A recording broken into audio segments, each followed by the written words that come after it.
आज के इस वीडियो में मैं आपको ताम्र भस्म के बारे में बता रहा हूँ। इसके फायदे क्या हैं, नुकसान क्या हो सकते हैं, कितनी मात्रा में इसका सेवन करना होता है। ये जो मेडिसिन है इसके अंदर कॉपर पार्टिकल्स होते हैं। कॉपर से इस भस्म को बनाया जाता है। ये मेडिसिन शरीर के अंदर कफ दोष को कम करती है, पित्त दोष को डिटॉक्सिफाई करती है और प्रॉपर पित्त फ्लो को प्रमोट करती है। अलग अलग बीमारियों में इसको अलग अलग चीजों के साथ मिलाकर खाना होता है। तो मैं आपको ये भी बता रहा हूँ कि किस बीमारी को ये मेडिसिन ठीक करती है और उस बीमारी में इसे किस चीज में मिलाकर लेना होता है। बाद में मैं इसकी डोज भी बताऊंगा। सबसे पहले अगर हिचकियां आती हैं तो इसे पिपली पाउडर और लेमन जूस के अंदर मिलाकर लेना होता है। पिपली पाउडर को इंग्लिश में लॉन्ग पेपर पाउडर भी कहते हैं। काली मिर्च की तरह दिखती है, लंबी होती है। इसके बाद अगर इरिटेबल बॉवेल सिंड्रोम की दिक्कत है और साथ में स्टूल के अंदर म्यूकस भी आता है, बलगम आती है स्टूल के अंदर, तो इस बीमारी में इसे सौंठ और शहद के साथ मिलाकर लेना होता है। इसके बाद अगर पतली लैट्रिन आ रही है और साथ में म्यूकस आ रहा है, बलगम आ रही है, तो इसे पिपली पाउडर और आंवला पाउडर के साथ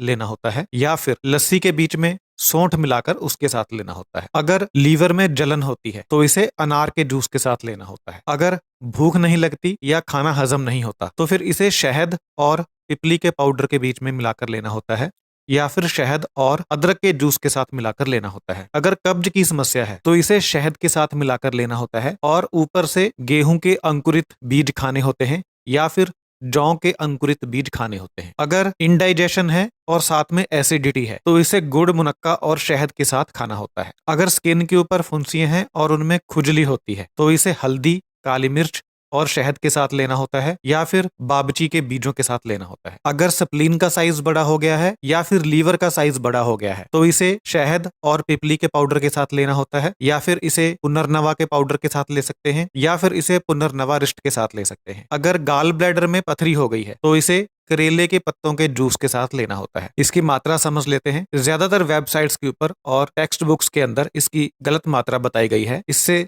सीरियस साइड इफेक्ट्स हो सकते हैं और क्रिटिकल सिचुएशन पैदा हो सकती है। इसकी करेक्ट डोज, सही मात्रा क्या है, मैं आपको बता रहा हूँ। अगर इसे सप्लीमेंट के तौर पे इस्तेमाल करना है तो सबसे सेफ डोज है 1 मिलीग्राम से 2 मिलीग्राम एक बार के लिए। सप्लीमेंट के तौर पर अगर लेना चाहते हैं तो इसकी मैक्सिमम सेफेस्ट डोज है 5 मिलीग्राम एक बार के लिए। अब अगर इसका इस्तेमाल आपको किसी बीमारी के लिए करना है तो इसकी सेफ डोज है 5 मिलीग्राम से 15 मिलीग्राम और मैक्सिमम डेली डोज है 30 मिलीग्राम अगर किसी बीमारी के लिए इसका सेवन करना है। इसे एक दिन में कभी भी 30 मिलीग्राम से ज्यादा की मात्रा में नहीं लेना और इसका सेवन कभी भी 45 दिन से ज्यादा नहीं करना। अगर आप इसका सेवन 45 दिन से ज्यादा करेंगे या बताई गई मात्रा से ज्यादा करेंगे तो सीरियस साइड इफेक्ट्स हो सकते हैं, जैसे कि नोज ब्लीड हो सकता है, नक्सीर फूट सकती है, हाई ब्लड प्रेशर हो सकता है, एनल फिशर हो सकता है, माउथ अल्सर हो सकता है, वर्टिगो की समस्या हो सकती है, नोजिया हो सकता है, वॉमिटिंग हो सकती है, डायरिया हो सकता है, ब्लीडिंग डिसऑर्डर्स हो सकते हैं। इसलिए आपको ताम्र भस्म का सेवन सिर्फ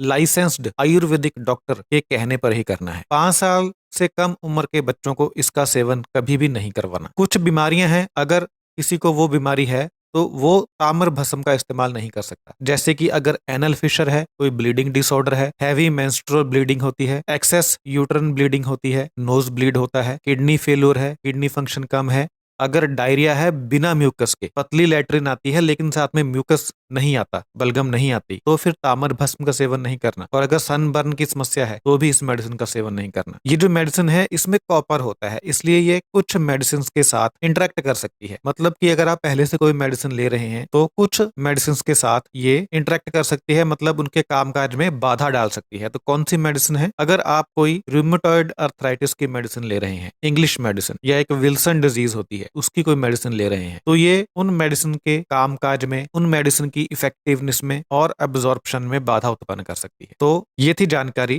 ताम्र भस्म के बारे में। Thank you so much.